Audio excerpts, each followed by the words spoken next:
اولنۍ لس پیړۍ چې وي ګناهونه پکې وو او شرک پکې نه وره. ټول موحدینو الله تعالی حکم یې منو، د الله تعالی خالق ګڼو، د الله تعالی سے څوک شریک نه دی ګڼلی.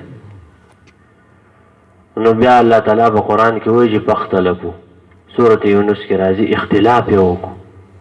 اختلاف دا دی چې د الله تعالی ګناه شروع کړو یعنی شرک یې وکړو، او کومه چې صحیح عقیده و د توحید الله تعالی چې انسانیت ته کومه سبق ویلی و هغه یې پرېښودو بعضې انسانانو. نو فبعث الله نبیین، الله تعالی پیغمبران راولېږله مبشرین و منذرین، زیری ورکوونکي او یروونکي. شرک څنګه پیدا شو؟ به دې خبره به ځان لږ پوه کړو مونږ چې اوله کې توحید و. شرک داسې پیدا شو چې د آدم علیه السلام په بچو کې یعنی په نوسو او کڼوسو کې یو 15 کسانو نیکان کسانو او ډېر الله تعالی اولیاء و، ود او سواع، یعوق او نصر، یغوس، دا 15 کسانو. دا نیکان کسانو د خلکو د دې سره مینه وه او د نیکانو خلکو سره مینه ساتل خو ښه خبره ده. نو خلکو به د دې سره مینه کوله او عقیدت یې ورسه ساتو، لکه خلک چې مذهبي عقیدت ساتي، نو دا خو ښه خبره ده. نو دا کسان مړه شو په خپل مرګ باندې. چې کله دا مړه شو نو دا خلک پسې خفه وو چې یاره زمونږ دا مشرانو دا لاړو، نو خلک پسې خفه وو.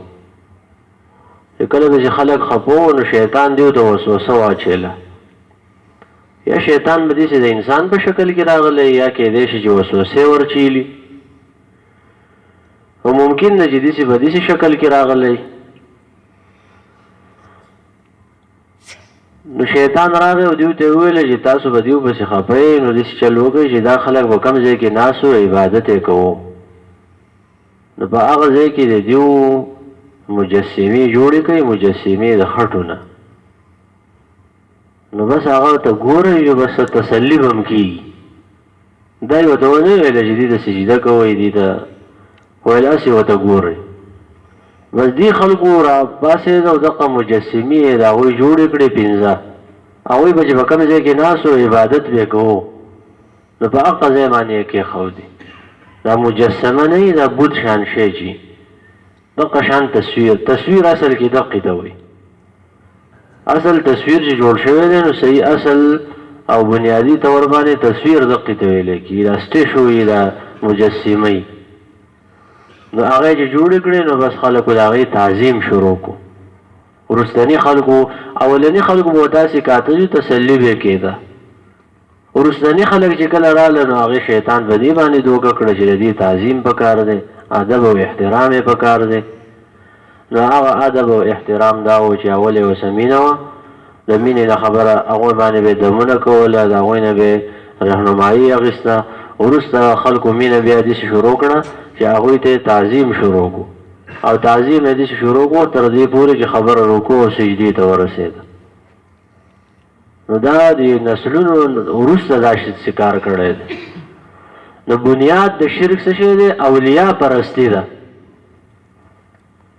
اولیاء پرستی نه په دنیا کې شرک جوړ شو چې خلکو د مشرانو سره، د مذهبي خلکو سره، د نیکانو خلکو سره په محبت کې غلو وکړه، غلو، او په محبت په اعتدال کې ونه ساتو. د هغې نه په دنیا کې فساد پیدا شو. یو شی چې په اعتدال کې نه وي که نه، د چا صحت په اعتدال کې نه وي هغه بیمار شي. دغه شان چې د چا محبت په اعتدال کې نه و هغه بیماران شو، عقیده طور او روحاني طور هغه بیماران شو. اوس هم دا بیماري شته که نه، د خلکو د خپلو لیډرانو سره چې کوم عقیدت دی نو هغه تر دې حده پورې دی چې د هغه غلطي نه مني. زموږ استاد هغه به موږ ته ویلي، ما ته یو دیوبندي ملګري وویله چې زما مشر جهنم ته ځي نو زه اوسه ځمه. نه دې ته هغه عقیدت وایي چې هغه محبت دومره اخوا لاړ شي چې یو سړی وایي جهنم ته ځي نو زه اوسه ځم. وایي ما ورته ویلي چې موږ خو په مولانا مودودي رحمه الله سره مینه کوو، مشرم دی او زمونږ امید دی چې الله به جنت ته بوځي، خو که جهنم ته تلو نو زه اوسه نه ځم. وایي ما ته ویلي چې ته بیا صحیح مودودي نه یې که نه؟ وایي ما ویل چې دغه شی من که جهنم ته تلو مودودي صاحب نو زه اوسه نه ځم. نو دا د خلکو غلو یې په محبت کې او د دې نه ټول فساد جوړېږي. ورې د دې نه خو اوس دا فساد جوړ دی چې ته د هغه غلطي تا ته غلطي نه ښکاري. که سړی درته ووایي ته نه نه دا داسې نه ده. لکه دا موږ او تاسو د خپل دغه ته لږ سوچ وکړو چې زمونږ کومه عقیدت یې د چا سره، او دا عقیدت د دې بعضې خلکو دې حد ته رسېدلی دی چې هغه کومه غلطي کړې د هغې دپاره به څه وایي، وایي دا د دې دا مطلب دی او د دې دا مطلب دی. او چې ستا مشر کومه غلطي کړې نو هغه به ډایرېکټ غلطي وایي. دا پښتانه وایي چې ورسره عبدالجلالي نو ګیدړ به پې حلالي. چېرته به چا ګیدړ وژلی و چې بیا یې مولي صاحب نه تپوس کړی چې دا ګیدړ څنګه دی، بیا هغه به ورته ویلي چې دا خو حرام دی. بیا ورته چا ویلي وي استاد چې ستا غزوې پکې هم دی، وایي بیا خو حلال دی. نو چې د ده لیډنه یې کوي نو هغه ټیکي د هغې دپاره داسې تاویلات ورسره وي، خو چې د بل یې کوي نو هغه کافر دی، هغه مشرک دی، هغه یهودي دی، هغه عیسایي دی، هغه بدعتي دی، هغه د صحابو ګستاخ دی، هغه د پیغمبر ګستاخ دی. دا ولې؟ دا دغه عقیدت دی، دغه مینه ده چې د دې نه په دنیا کې شرک جوړ شوی دی. د دې تعظیم نه، د دې ادب نه، دا خبره لاړه شرک ته ورسېده. نو هر شی په اعتدال کې ساتل. د اولیاء پرستي هغه د شرک بنیاد په مخ د ځمکه باندې کېښودی شو او بیا به کې دغه شیزونو ښه سړی مضبوط کو چې تصویران شي. اصل بنیاد یې خو تصویران نه و، اصل بنیاد یې اولیاء پرستي وه. د اولیاءو سره او د نیکانو خلکو سره د حد نه بهر مینه وه او د هغې سره عقیدت و. لیکن تصویرانو هغوی ته ښه تایید ورکړو، ښه مضبوط کړه. د دې وجې نه په شریعت کې د تصویرانو مذمت دی. د تصویر نه به سړی ځان ساتي ځکه دا توحید ته نقصان رسوي. نو تصویر اصل کې دقې ته ویلی کېږي چې دا ما تاسو ته کومه وویلو.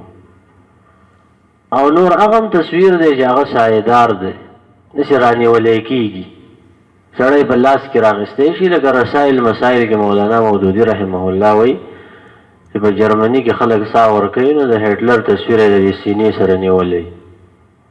دا عقیدت اوس هم شته، یا تصویر یې د سینې سره نیولی وي او ساه ورکوي. د دې وجې نه تصویران حرام دي. دا د سړي توجه د الله نه اړوي، توحید د سړي خرابوي.